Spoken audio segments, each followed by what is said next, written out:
गुरुदेव म्हणतात तू आजारी पडला, तू उपाशी आहे आणि रस्त्यावरनं चालतोय, तुला रस्त्यावरचा माणूस म्हणणार आहे का?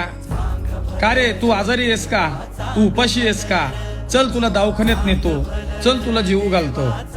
कुणी म्हणाल का राजा? तुझं मन कुणाला ओळखता येणार आहे? आणि तू जर घरी आला तर सगळ्यात पहिलं आई तुझ्या चेहऱ्याकडे बघल आणि म्हणल, का रे बाळा तुझा चेहरा पडलाय, आजारी आहेस का तू, काय दुखतंय का, गोळ्या आणू का, चल दवाखान्यात जाऊ.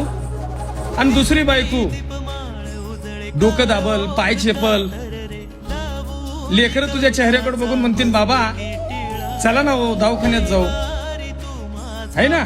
म्हणजे तुझी पहिली काळजी घेणारे तुझ्या घरची आहेत, तुझ्या परिवारातली. सगळ्यात पहिली आई आहे राजा.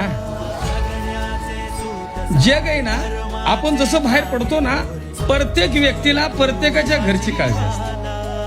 तो त्याच्या गणगणित असतो, तो त्याचे विचारत असतो, कुणाचं काय पडलं कुणाला राजा. म्हणून स्वतःची काळजी स्वतः घेणं, पण त्याच्या आधी आपल्या परिवाराची काळजी घेणं गरजेचं आहे. गुरुदेव म्हणतात आपल्या घरची लोक आपलं जेवढं मन जाणतात ना, तेवढं मन बाहेर नसतात राजा. त्यांना त्यांचं बघायला